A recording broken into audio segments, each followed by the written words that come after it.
Predicar para mí es motivo, no de gloria, es un deber que me incumbe.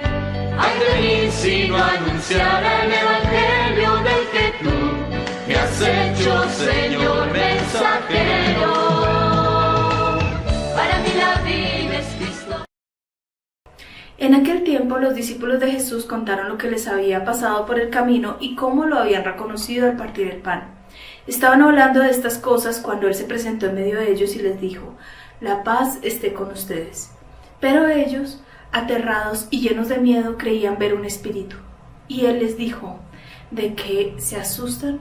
¿Por qué surgen dudas en su corazón? Miren mis manos y mis pies, soy yo en persona.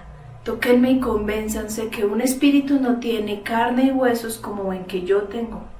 Dicho esto, les mostró las manos y los pies, y como no acababan de creer por la alegría y seguían atónitos, les dijo: «¿Tienen algo que comer?». Ellos le ofrecieron un trozo de pez asado. Él lo tomó y comió delante de ellos y les dijo: «Esto es lo que les decía mientras estaba con ustedes, que era necesario que se cumpliera todo lo escrito en la ley de Moisés y en los profetas acerca de mí». Entonces les abrió el entendimiento para comprender las Escrituras y les dijo: «Así estaba escrito, el Mesías padecerá, resucitará entre los muertos, y al tercer día, y en su nombre se proclamará la conversión para el perdón de los pecados a todos los pueblos, comenzando por Jerusalén. Ustedes son testigos de esto». Señor Jesús, ponemos este momento de oración en tus manos. Te pedimos que nos envíes el espíritu de entendimiento para que abra nuestra mente y nuestro corazón al mensaje que nos quieres transmitir el día de hoy. Gloria al Padre, al Hijo y al Espíritu Santo, como era en un principio, ahora y siempre, por los siglos de los siglos. Amén. La paz esté con ustedes. Les saluda Liliana de la comunidad Verbum Dei de Bogotá, y hoy oramos con el Evangelio de San Lucas 24, del 35 al 48. Lucas capítulo 24, versículos del 35 al 48. Seguir a Jesús y reconocerlo como el Mesías, como nuestro Salvador, implica también reconocerlo como nuestro Maestro espiritual. Y para eso primero necesitamos buscarlo activamente, porque Él está cerca de quienes lo invocan. También necesitamos escucharle a través de su palabra, que está plasmada en las Escrituras y que tiene un mensaje no solamente para sus discípulos, sino a través de ellos quiere hablarte hoy a ti, a tu realidad.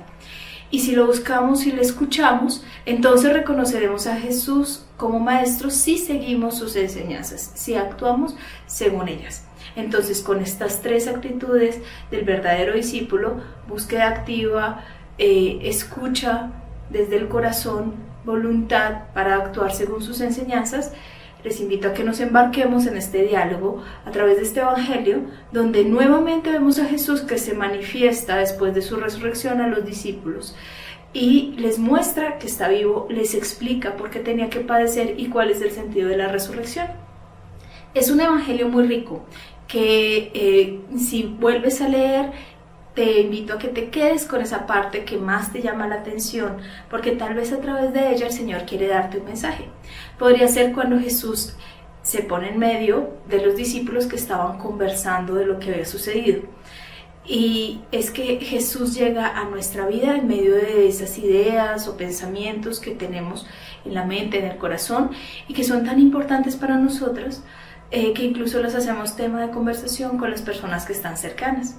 O te puedes quedar con ese momento en el cual los discípulos están llenos de miedo porque creen que Jesús es un fantasma. Y Él les cuestiona y les demuestra que no tienen nada de qué temer.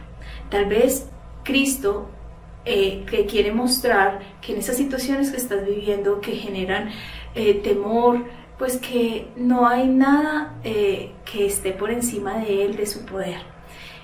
Jesús quiere disipar esos miedos, así como el padre que cuando el hijo está de noche temiendo a esos monstruos que no existen, pues el papá con mucha paciencia entra al cuarto, prende la luz, le muestra que debajo de la cama no hay nada, se queda con él hasta que logra conciliar el sueño y dormir en paz. A lo mejor Jesús quiere mostrarte sus manos, sus pies, que está vivo, que están llagados, ¿sí? Pero tiene la gloria de la resurrección para que tú no le tengas miedo al dolor, a la ruptura, a la cruz, porque Él te quiere llevar a la resurrección. Y es que el miedo no es algo para tener como algo pequeño, no lo podemos menospreciar, porque genera estancamiento, es muy fuerte, a veces nos da hasta parálisis, ¿no? Si decimos que para cumplir nuestros sueños necesitamos ver al horizonte, extender las alas y volar, pues el miedo nos coarta las alas y nos hace ver hacia el suelo, nos estanca.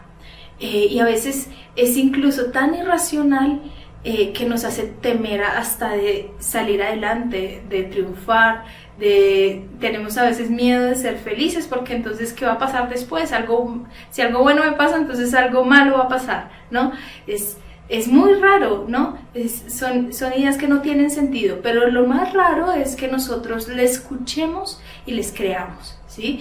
Nos quedamos dando vuelta en la cabeza nuestras preocupaciones y entonces Jesús pregunta, como hoy, a los discípulos, ¿por qué te asustas? ¿A qué le tienes miedo? ¿Por qué surgen dudas en tu corazón? ¿Por qué dejas que eso te aterrorice? Y sobre todo, ¿por qué le estás creyendo? ¿Por qué les escuchas? Y es que necesitamos a veces escribir lo que nos atemoriza, decirlo, socializarlo con alguien para tomar otra perspectiva y así ver que no era tan terrible como pensábamos, que no era tan grande. Yo en un momento de mi vida me di cuenta que por miedo a la soledad me estaba aferrando y estaba generando una dependencia afectiva. Y es que pasa que el amor lo confundimos muchas veces con el apego, ¿no? Y lleva a tomar decisiones por encima de ti mismo, por encima de tus ideales, ¿sí? De tu autenticidad.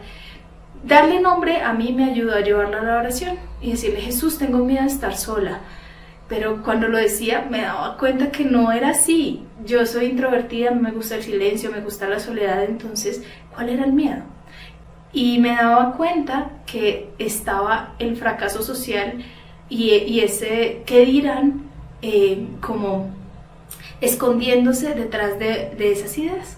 Y cuando lo reconocí fue como si se me hubiera abierto la mente, me hubiera iluminado el entendimiento, porque entonces Jesús me preguntaba, ¿ahí está tu felicidad?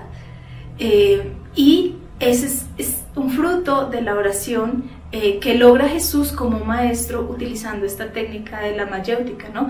Que hace que por medio de preguntas nos autodescubramos, ¿sí? Conocerse a sí mismo implica trabajo, no es sencillo, no es rápido y a veces genera hasta dolor, ¿no? Como para dar vida a un hombre nuevo, como un parto. Y ese parto en griego se decía mayéutica y a través de este método en el cual dos personas dialogan y el maestro le hace preguntas al discípulo para que así el discípulo encuentre el conocimiento de sí mismo, pues yo me he dado cuenta que Jesús lo que quiere es que nosotros nos cuestionemos para que realmente nos conozcamos y no vivamos engañados de lo que otros quieren que creamos que somos nosotros. Jesús sabe cuál es nuestra identidad, cuál es nuestro valor y no quiere que suframos por esos miedos que son fantasmas de humo y a los cuales Él quiere llegar a través de diferentes espacios de tu vida. Quiere disipar esas tinieblas con su luz, quiere darte claridad con su espíritu de sabiduría. Entonces cuando te encuentres frente al Evangelio empezando la oración, quédate con esa palabra que más te retumba, ¿no?